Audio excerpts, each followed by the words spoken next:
అమ్మాయిల్ని తక్కువగా చూడాలి, వాళ్ళు కేవలం మనకి బానిసల్లాగా ఉండాలి అనే ఒక పురుషుల్లో ఉన్న ఒక బుద్ధి ఎప్పటి నుంచో ఉంది. మీరు వాళ్ళు మనుషులు వాళ్ళకి ఫీలింగ్స్ ఉంటాయి అనేది మీరు కన్సిడర్ కూడా చేయట్లా. అవకాశం దొరికింది, ఆడి కోరిక కంట్రోల్ చేసుకోలేదు, ఆ క్రైమ్ చేసాడు. రాజమౌళి సార్ వాళ్ళ ఫాదర్ కూడా చెప్పారు, అంటే ఆర్జీవి గారు ఇది కాదు ఇంకా చాలా ఉంది.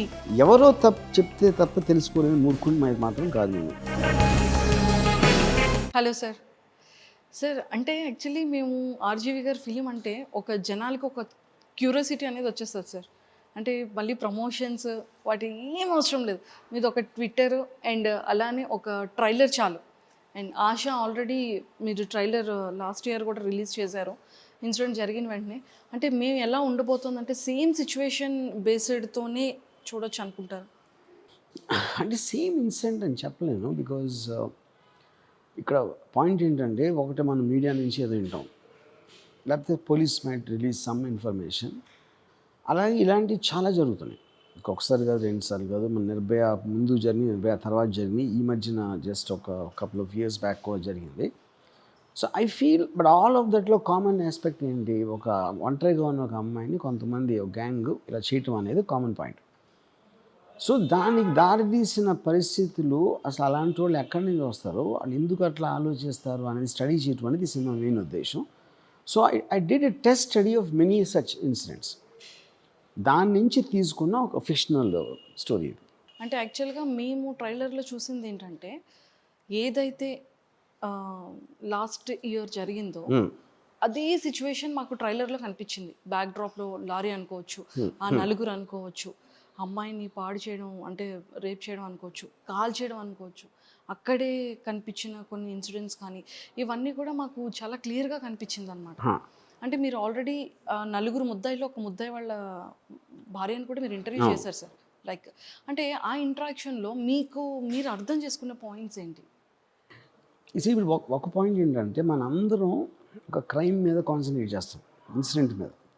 కానీ పాయింట్ ఏంటంటే, అసలు ఆ నలుగురు అయితే వాళ్ళు అబౌట్ 20 ఉన్నదనుకోండి, సో ఎగ్జాంపుల్, వాళ్ళు అంతకుముందు ఎప్పుడు ఏం చేయదు. ఆ రోజు సాయంత్రం సడన్గా నలుగురు కలిసి ఒక అమ్మాయి ఒంటరిగా అక్కడ కనపడిందని అప్పటికప్పుడు అంత పైశాచికంగా ఎట్లా ఆలోచిస్తారు అనేది ఒక పాయింట్.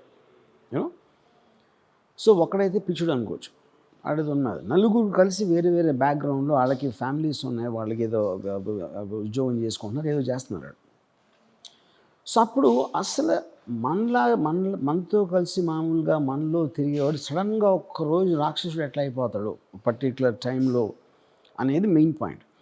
అప్పుడు అలాంటి ఆలోచనలు వాళ్ళకి ఎక్కడి నుంచి వచ్చినాయి, ఎప్పుడు అలాగే ఆలోచించేవారా,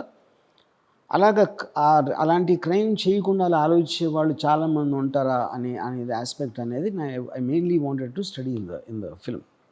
యూనో, సో దాంట్లో ఆ క్రైమ్ అనేది ఒక గంట ఎంత జరుగుతుంది.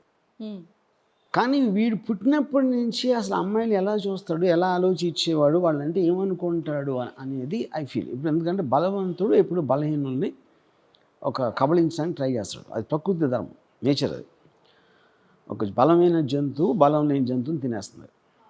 ఒక బలమైన మగవాడు బలం లేని మగవాడు కొట్టచ్చు. యూనో, లేకపోతే ఎందుకు కొడతారు ఎవరినైనా, వాళ్ళ దగ్గర ఉన్నది వీళ్ళకి కావాలి. పులి జింకను ఎందుకు తింటుంది, దానికి ఆకలేస్తుంది. యూనో, సిమిలర్లీ ఒక మగవాడికి ఒక అమ్మాయి మీద కోరిక వచ్చినప్పుడు అది ప్రకృతి సహజం. కానీ ఫిజికల్ వైలెన్స్ ఉపయోగించి అది తీసుకోవటం అనేది it is morally, legal in every which way wrong. అది మనకి చట్టంలో ఉన్నాయి దానికి ప్రొటెక్షన్. అయినా కూడా అతను ఎందుకు చేస్తాడు అంటే, ఆడి కోరికని ఆడు కంట్రోల్ చేసుకోలేడు ఒకటి. రెండోది, వాడు పట్టుబడనని ఒక నమ్మకంతో ఉండొచ్చు. అమ్మాయి ఒంటరిగా ఉంది, మేము ఒంటరిగా ఉన్నాం, అయిపోయి మనం వెళ్ళిపోతాం, తర్వాత ఎవరికి తెలియదు అని వాళ్ళు అనుకోవటం అనేది ఇంకొక పాయింట్, పట్టుబడం అనే నమ్మకంతో. సో ఇప్పుడు కేవలం మన వాళ్ళకి నరికేయాలి, కొరికేయాలి, ఉరిదీసేయాలి అనే ఒక మనం జరిగినప్పుడల్లా ధర్నాలు చేస్తారు, కానీ ఒక ఎమోషనల్ అవుట్రేజ్ అది మీడియాలోంచి వెళ్ళిపోగానే అందరూ మర్చిపోతారు మళ్ళీ నెక్స్ట్ ఇన్సిడెంట్ వరకు. సో అప్పుడు పాయింట్ ఏంటి, అది జబ్బు అని అనుకుంటే అసలు జబ్బు ఎందుకు వచ్చిందని తెలుసుకోవాల్సిన అవసరం ఉంది, కానీ జబ్బుని క్యూర్ చేసేస్తే అయిపోతుందని అవదు. క్యాన్సర్ వచ్చేస్తే కట్ చేసేస్తే అయిపోదు కదా. అసలు క్యాన్సర్ ఎక్కడి నుంచి వచ్చింది అనేది అది ఈజీ కాదు తెలుసుకోవడం, కంట్రోల్ చేయడం. బట్ ఐ థింక్ దీని మీద పెట్టినంత కాన్సన్ట్రేషన్ దాని మీద పెట్టరు. అందుకని నేను సినిమాలో ఒక ఇది పెట్టాను, జంతువుల్ని ఆడవాళ్ళని కొట్టడంలో తప్పు లేదు అని మనుధర్మ శాస్త్రం ఉంది. అంటే మన పురాతన గ్రంథంలో అలాంటి సీడ్ ఒకటి వేసి ఉంది. అమ్మాయిల్ని తక్కువగా చూడాలి, వాళ్ళు కేవలం మనకి బానిసల్లాగా ఉండాలి అనే ఒక పురుషుల్లో ఉన్న ఒక బుద్ధి ఎప్పటి నుంచో ఉంది. అది అఫ్కోర్స్ సొసైటీ అడ్వాన్స్ అవుతున్న కొద్దీ జెండర్ ఈక్వాలిటీ వచ్చేసి ఇప్పుడు మెజారిటీ ఆఫ్ ద పీపుల్ ఉండదు ఇప్పుడు. కానీ అలాంటి ఆలోచనలు ఇప్పుడు కూడా ఉన్నారు. ఎన్నోసార్లు పొలిటికల్ లీడర్స్ ఉంటాం, జీన్స్ వేసుకుంటే తప్ప అంటాడు ఒకడు, ఇంకోటి ఏదో అంటాడు. సో అది అంతర్గతంగా మగవాళ్ళ బుద్ధిలో ఉంది, ఎంత ఎక్కడో ఒక చోట చాలామందికి. అందులో కొంతమంది ఇలాంటి పని చేస్తారు. Yes sir. అంటే యాక్చువల్గా మీరు ఈ ఫిలిం చేశారు అంటే ఖచ్చితంగా అటు అడ్వకేట్ నుంచి కానివ్వచ్చు, డిపార్ట్మెంట్ కానివ్వచ్చు, లేదు అంటే ఇరు వర్గాలు అంటే పేరెంట్స్, అటు చిన్న కేసు వాళ్ళ భార్య దగ్గర నుంచి అనుకోవచ్చు, ఈమె వాళ్ళ పేరెంట్స్ దగ్గర నుంచి కూడా మీరంతా గ్యాదర్ చేసి ఉంటారు కదా సార్. అంటే పర్టికులర్గా మీకు ఏదైనా సరే స్ట్రాంగ్గా కనెక్ట్ అయిన పాయింట్ ఏదైనా ఉందా సార్? అంటే లైక్ నాకు ఒకటి చాలా స్ట్రాంగ్గా కనెక్ట్ అయిన ఒక పాయింట్ ఏంటంటే, నాకు అసలు మనం ఒక క్రైమ్ జరిగినప్పుడు ఎలాంటిది ఒక విక్టిమ్ వైపు ఆలోచిస్తాం. ఎవరైతే అక్యూజ్డ్ ఉన్నాడో వాడికి ఒక ఫ్యామిలీ ఉంటుంది. ఇప్పుడు రేణుక అనే అమ్మాయి చిన్న కేసు భార్య. మనకి ఎప్పుడు క్రిమినల్ ఫ్యామిలీస్ ఏం ఫీల్ అవుతాయి వాళ్ళు చేసిన క్రైమ్ గురించి అని మన మైండ్ వైపుకి వెళ్ళదు అసలు బేసిక్గా, యూనో. సో ఇప్పుడు ఆడొక క్షణికానందం కోసం చేసిన ఎంతమంది లైఫ్స్ పాడైపోయినారు. Apart from the person was murdered, వీళ్ళ లైఫ్ కూడా అయిపోయినట్టు కదా మొత్తం. అలాంటి ఒక దానితో బతకాలంటే ఇప్పుడు ఆ అమ్మాయికి కొడుకు ఎద్దు పుట్టాడు, రేపు పొద్దున్న ఆ కొడుకు పెద్దవాడాడు అనుకోండి, ఆ ఫలానా రేపిస్ట్ కొడుకు అని చెప్తారు కదా. అవును sir. So it is going to have such long reaching effects. అప్పుడేంటి, మనం ఒకటి క్రైమ్ చేసిన వాడిని పనిష్ చేయటం అనేది only one part of it, that is not the solution. Education చేయాలి. నువ్వు చేసిన మూలాన ఎంత అవుతుందని అక్కడ అట్లీస్ట్ ఒక్క సెకండ్ ఆలోచించడానికి మనం ఎడ్యుకేట్ చేయలేకపోతే అది వాడికి తట్టదు. అది ఆడుకున్న బుర్ర సైజుకి అది తట్టదు గ్యారంటీగా.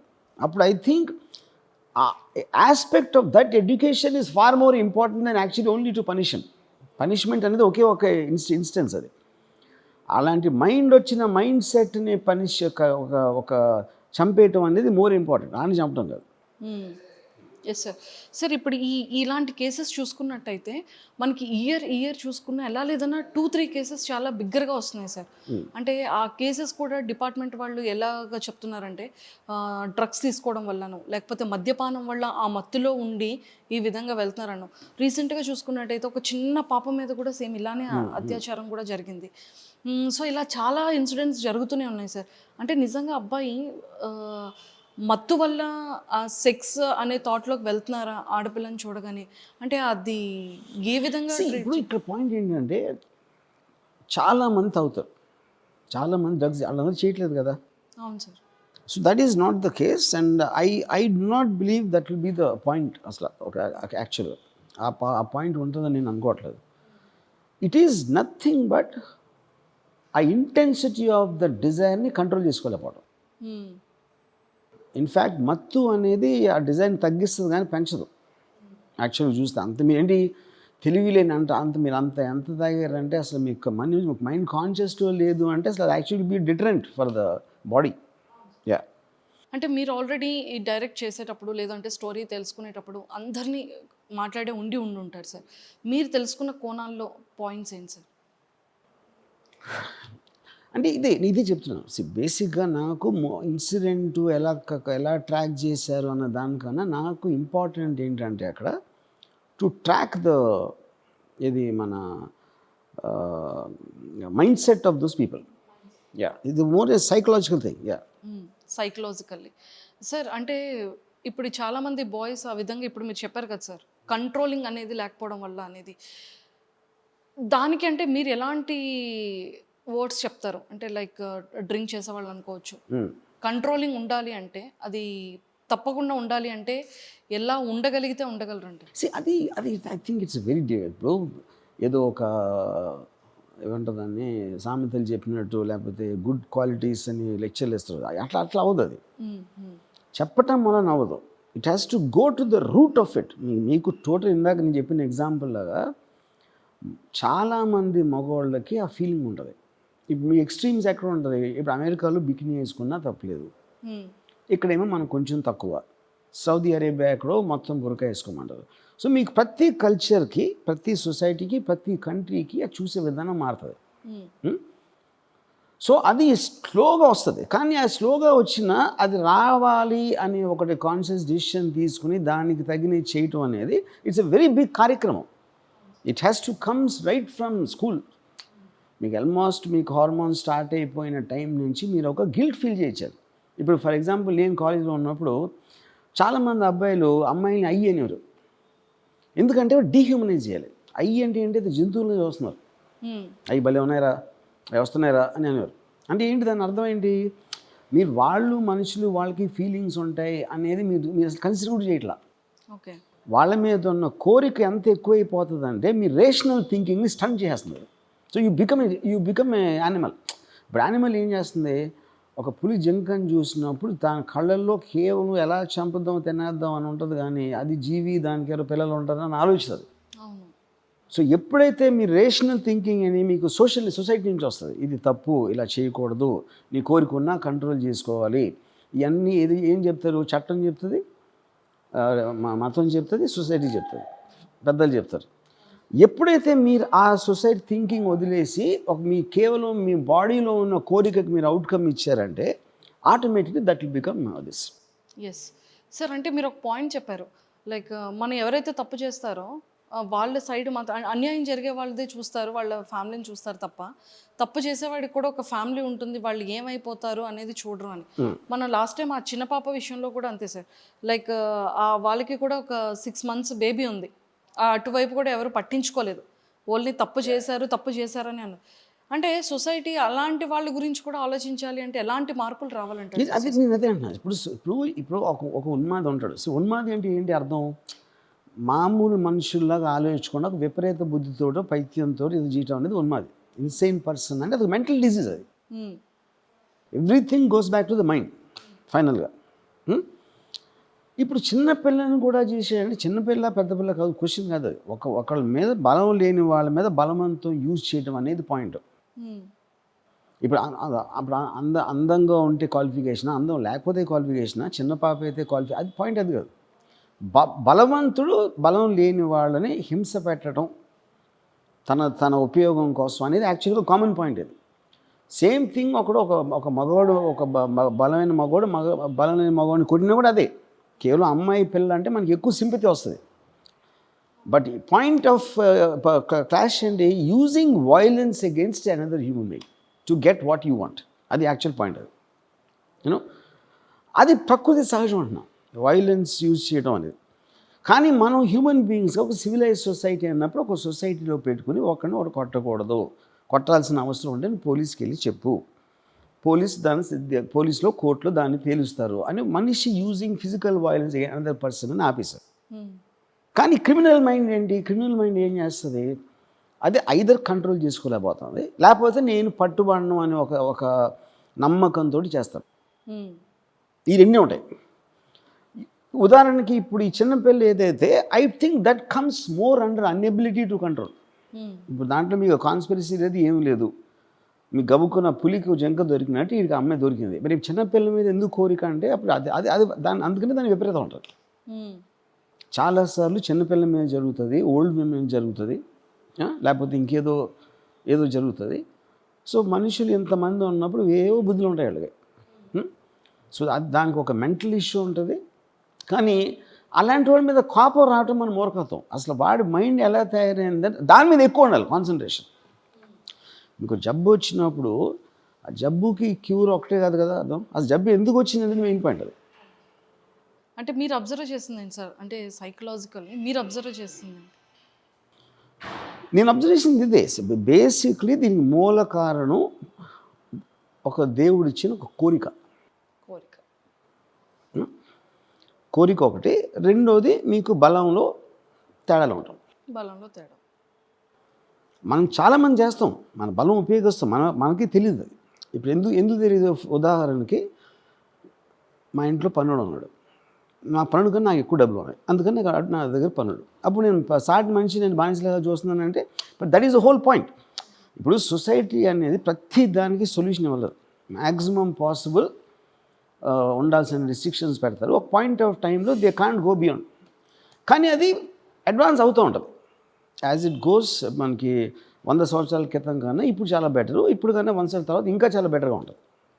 యూనో, సో అప్పుడు ఇలాంటి ఇన్సిడెంట్ జరిగినప్పుడే you have to do that. ఇప్పుడు నేనేం కోరుకుంటాను, ఈ నలుగురు వాళ్ళు చేసిన దానికి శిక్షించడం కరెక్ట్, కానీ వాళ్ళ నలుగురిని అసలు కూర్చోబెట్టి ఒక సోషల్ సైకాలజిస్ట్ వాళ్ళు క్వశ్చన్స్ అడిగి ఉన్నాయి, అసలు నువ్వు ఏమనుకుని చేసావు, అది వాళ్ళ నుంచి వినాలి మనం.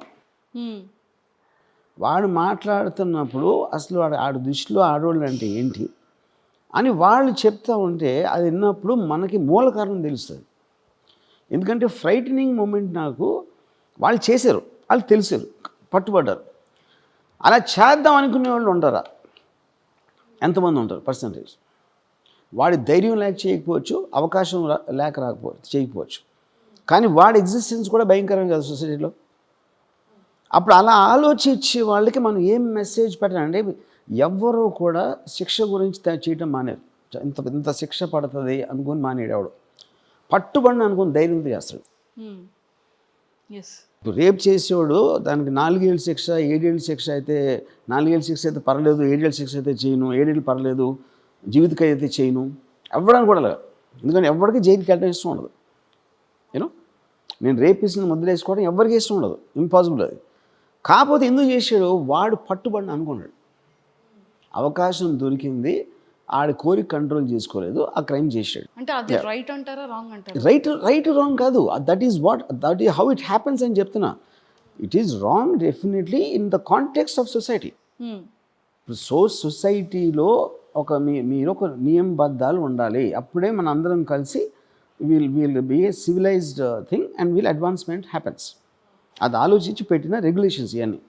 మీరు లాస్ అన్నీ తీసేసి ఒక మగవాడిని ఒక ఆడ ఐలాండ్లో పెట్టేశారు అనుకోండి, ఆ అమ్మాయికి ఇదంటే ఇష్టం ఉండదు అనుకుందాం సెకండ్.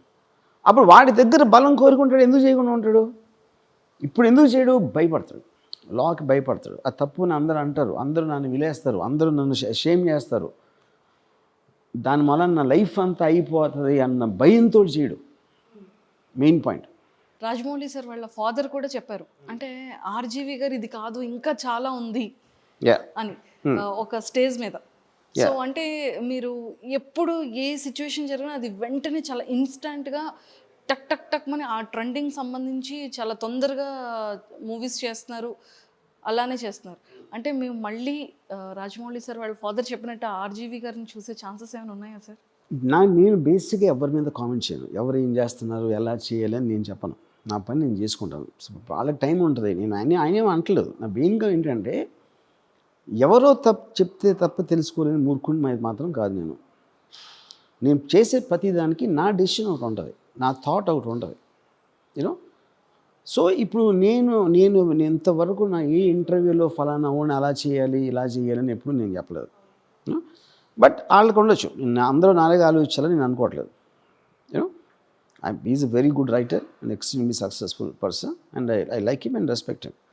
బట్ ఐ థింక్ అలా అన్నోళ్ళు ఎవరైనా they also should understand I know it better than them what I'm doing and why I'm doing. అంటే లైక్ రీసెంట్గా చూసుకున్నట్టయితే మీరు ఒక ట్రైలర్ కూడా రిలీజ్ చేశారు, మిస్సింగ్ ఆర్జీవి. ఆ ట్రైలర్లో మేము చూసుకుంటే టోటల్ అంటే అందరు పొలిటికల్ లీడర్స్ కూడా ఉన్నారు సార్, లైక్ చిరంజీవి గారు అనుకోవచ్చు, లేదు అంటే మన పవన్ కళ్యాణ్ గారు, కేసీఆర్ గారు, మొత్తం అందరూ. కానీ వైఎస్ జగన్ గారు మాత్రం లేరు సార్. అంటే ట్రైలర్లో లేరా, లేకపోతే మూవీలో కూడా కాన్సెప్ట్ లేదంటారా? నాకు ఆ సినిమా కాంటెక్స్ట్లో ఉన్న క్యారెక్టర్స్ మాత్రం ఉన్నాయి, ఆ సినిమా స్టోరీకి సంబంధించిన క్యారెక్టర్స్. అంతగా I'm not political person, I don't do anything. Sir ఫైనల్గా అంటే ఆశా గురించి, ఎన్కౌంటర్ గురించి ఏం చెప్పబోతున్నారు, ఏం చెప్తారు? ఐ థింక్ అంటే ఇప్పుడు అదే నేను మెయిన్గా నేను చేసింది ఒకే ఒక కారణంకి, you know, because like I said, అందరూ ఎంతసేపు ఆ ఏం చేయాలి, ఆ నరికేయాలి కొరికేయాలి అంటారు, కానీ దాని వెనకాల ఫెసిలిటేట్ చేసిన సర్కమ్స్టాన్సెస్ ఏంటి, దాని గురించి ఆలోచించాల్సిన అవసరం దీనికన్నా ఎక్కువ అని చెప్తున్నాను. ఎందుకంటే ఇది అయిపోయింది, దొరికేసాడు లీగల్గాను వాట్ ఎవర్, వాళ్ళకి శిక్ష పడిపోయింది. దాంతో అయిపోతుంది అనుకుంటాం మూర్ఖత్వం అనేది నా point. Thank you so much. Thanks.